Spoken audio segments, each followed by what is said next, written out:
السلام علیکم ورحمۃ اللہ وبرکاتہ۔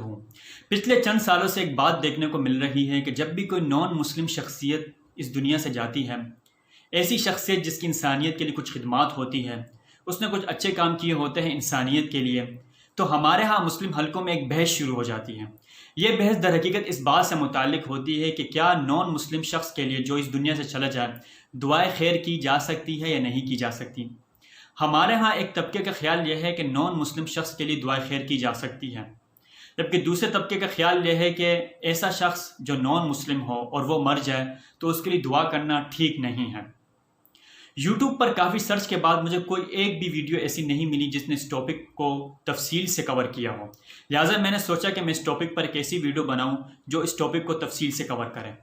اس ٹاپک پر بات کرنے سے پہلے میں ایک سوال کا جواب دیتا چلوں جو آپ میں سے بہت سے لوگوں کے ذہن میں آئے گا کہ آخر اس ٹاپک پر بات کرنے کی ضرورت ہی کیا ہے۔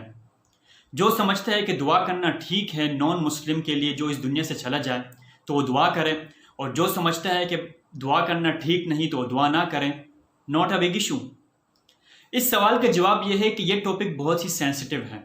بعض صورتوں میں جب آپ کسی نان مسلم کے لیے دعا کرتے ہیں، ایسے نان مسلم کے لیے جو اس دنیا سے چلا گیا ہو، تو آپ کفر میں مبتلا ہو سکتے ہیں، لہٰذا اس حوالے سے اس ٹاپک کی کافی اہمیت ہے۔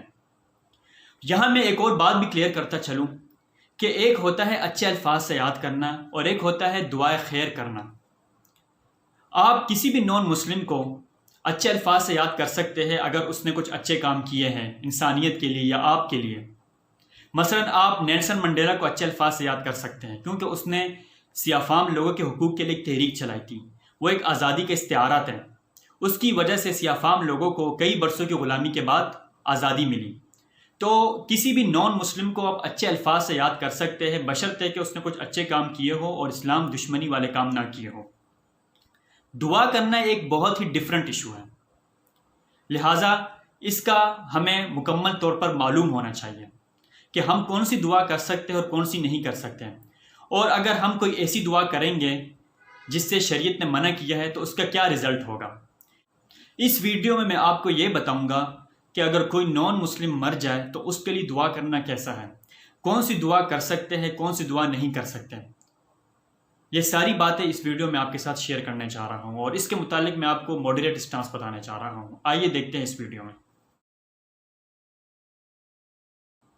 سب سے پہلے تو ہمیں اس بات کا تعین کرنا پڑے گا کہ نان مسلم کے لیے کون سی دعا مانگی جا رہی ہے۔ وہ نان مسلم جو کفر کی حالت میں اس دنیا سے چلا گیا ہو، اس کے لیے دعائیں مغفرت مانگی جا رہی ہے یا دعائیں خیر مانگی جا رہی ہے یا کوئی اور دعا مانگی جا رہی ہے۔ اگر تو اس کے لیے دعائیں مغفرت یا دعائیں خیر مانگی جا رہی ہے تو بالاتفاق جائز نہیں۔ اس پر ہمارے پاس قرآن سے بھی دلیل موجود ہے، حدیث سے بھی دلیل موجود ہے، اجماع سے بھی دلیل موجود ہے، اور فقہاء کی تمام کتابوں میں ہمیں اس کی ممانعت پر دلائل ملیں گے۔ قرآن کی سورہ توبہ آیت نمبر 113 میں نبی کریم صلی اللہ علیہ وسلم اور دیگر مومنین کو مشرکین کے لیے دعائیں مغفرت کرنے سے منع کیا گیا ہے، خواہ وہ ان کے رشتہ دار ہی کیوں نہ ہو۔ اسی طرح حدیث میں جب نبی کریم صلی اللہ علیہ وسلم نے اللہ تبارک و تعالیٰ سے اجازت طلب کی کہ وہ اپنی والدہ محترمہ کے لیے مغفرت کی دعا کرنا چاہتے ہیں تو اللہ تبارک و تعالیٰ نے ان کو اجازت نہیں دی، کیونکہ ان کی والدہ محترمہ کا انتقال کفر کی حالت میں ہوا تھا۔ اسی طرح اجماع سے بھی یہ بات ثابت ہے، تمام فقہاء کے اس بات پر اتفاق ہے کہ نان مسلم کے لیے دعائیں مغفرت یا دعائیں خیر کرنا بالکل بھی جائز نہیں۔ اس طرح وہ دلائل جن میں یہ آیا ہے کہ کفر اور شرک ناقابل معافی جرم ہے، اس سے بھی یہ بات ثابت ہوتی ہے۔ مثلا اگر کوئی شخص اللہ تبارک و تعالیٰ سے کسی نان مسلم کے لیے جو کفر کی حالت میں اس دنیا سے چلا گیا ہو اس کے لیے دعائیں مغفرت طلب کرتا ہے، تو مغفرت کا مطلب کیا ہے کہ اللہ تبارک و تعالیٰ اس کے کفر اور شرک کو معاف کر دے۔ لیکن قرآن کی آیات میں اور احادیث میں یہ بات بکثرت آئی ہے کہ کفر اور شرک ناقابل معافی جرم ہے، تو اگر ایک شخص اللہ تعالیٰ سے ایسی دعا مانگتا ہے گویا وہ یہ سمجھ رہا ہے کہ کفر اور شرک بھی معاف ہو سکتا ہے، اور ایسا سمجھنا بالکل بھی ٹھیک نہیں، بلکہ اس سے انسان کفر میں بھی مبتلا ہو سکتا ہے۔ خلاصہ اس پوری بات کا یہ نکلا کہ دعائے مغفرت اور دعائے خیر آپ کسی بھی نان مسلم کے لیے نہیں کر سکتے۔ یعنی اگر کوئی نان مسلم اس دنیا سے کفر کی حالت میں چلا جائے تو اس کے لیے دعائیں مغفرت کرنا ٹھیک نہیں ہے۔ یہ بات قرآن سے بھی ثابت ہے، حدیث سے بھی ثابت ہے، فقہاء کی تمام کتابوں میں بھی یہ بات ملتی ہے، اور اسی طرح ان تمام دلائل سے بھی ثابت ہے جن میں یہ بات آئی ہے کہ کفر اور شرک ناقابل معافی جرم ہے۔ اگر دعائے مغفرت یا دعائے خیر کے علاوہ کوئی اور دعا مانگی جا رہی ہے، مثلا تخفیف عذاب کی دعا مانگی جا رہی ہے کہ اللہ اس کے عذاب میں کمی کر دے، تو اس کا کیا حکم ہے؟ در حقیقت فقہا کے درمیان اس مسئلے میں اختلاف ہے، اور اس مسئلے کا دار و مدار بھی ایک اور مسئلے پر ہے۔ وہ مسئلہ یہ ہے کہ اگر ایک شخص زندگی میں اچھے کام کرتا ہے، ایک نان مسلم شخص زندگی میں اچھے کام کرتا ہے، تو اس کو اس کا بدلہ زندگی میں ملے گا، آخرت میں ملے گا، کہاں ملے گا؟ تو کچھ فقہا کا خیال یہ ہے کہ اس کو اس کا بدلہ صرف زندگی میں ملے گا، لیکن کچھ فقہا کا خیال یہ ہے کہ اس کو اس کا بدلہ زندگی میں بھی ملے گا اور آخرت میں بھی ملے گا۔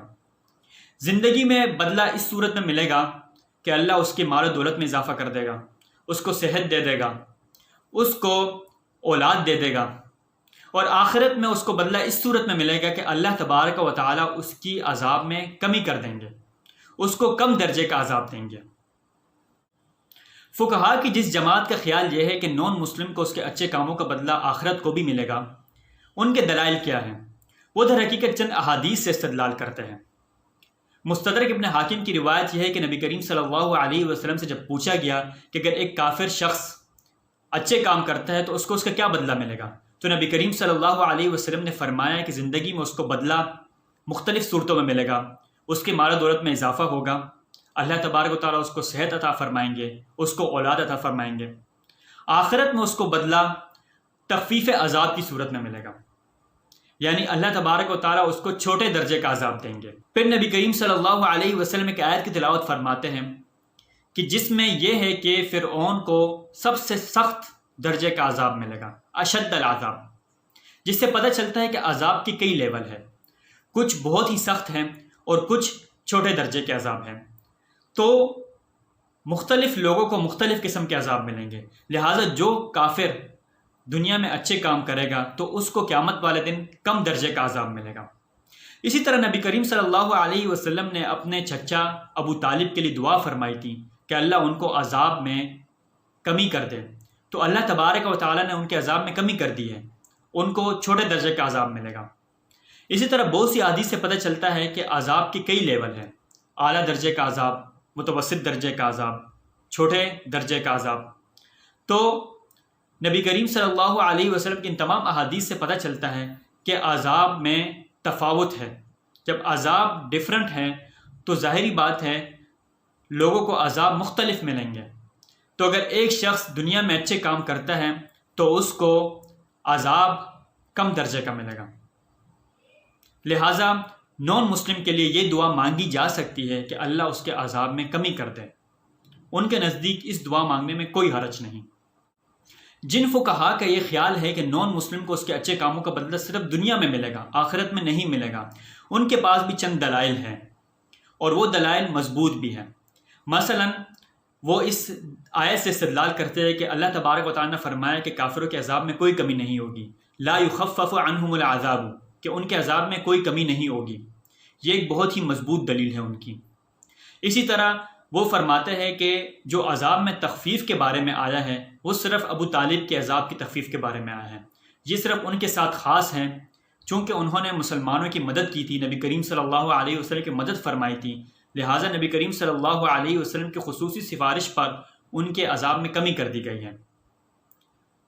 اس سے ہمیں پتہ چلتا ہے کہ تخفیف عذاب کی دعا کے بارے میں فقہا کا اختلاف ہے اور دونوں فریقین کے پاس دلائل موجود ہیں۔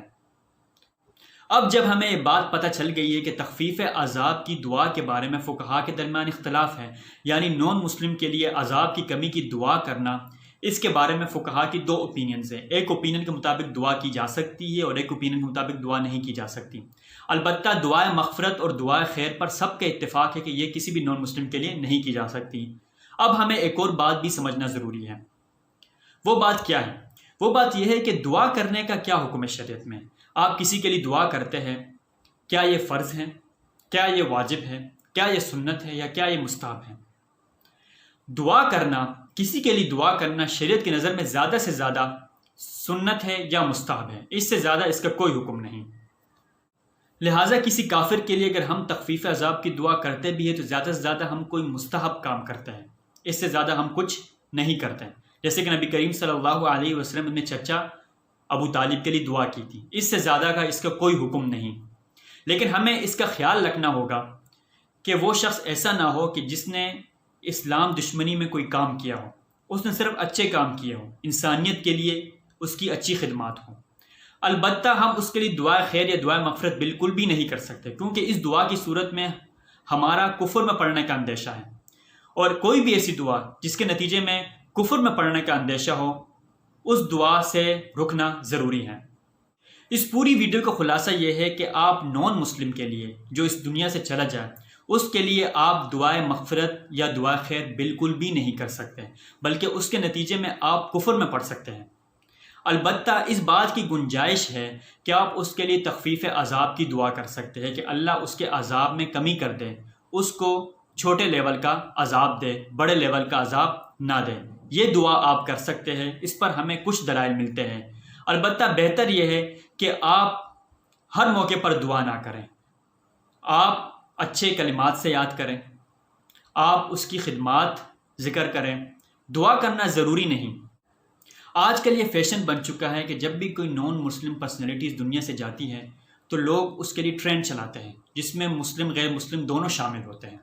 مسلمان بھی اس کے لیے وہی کلمات لکھ رہے ہوتے ہیں جو غیر مسلم اس کے لیے لکھتے ہیں، مثلا ریسٹ ان پیس کے کلمات لکھتے ہیں، جس کا مطلب یہ ہے کہ اللہ اس کی زندگی کو سکون سے بھر دے، آنے والی زندگی کو سکون سے بھر دے۔ حالانکہ ہمیں اس بات کا پتہ ہے کہ جس شخص کی موت کفر شرک کی حالت میں ہو جائے تو اس کی اگلی زندگی میں اس کے لیے کسی بھی قسم کا سکون نہیں، تو ایسے کلمات لکھنے سے بچنا چاہیے، کیونکہ اس صورت میں ہم خود ایک غلط کام کا ارتکاب کرتے ہیں اور ہمارا کفر میں پڑنے کا شدید خطرہ ہوتا ہے۔ اگر آپ کو یہ ویڈیو اچھی لگی ہے تو اس ویڈیو کو لائک کریں اور میرے اس چینل کو سبسکرائب کیجیے گا۔ ملتے ہیں اگلی ویڈیو میں۔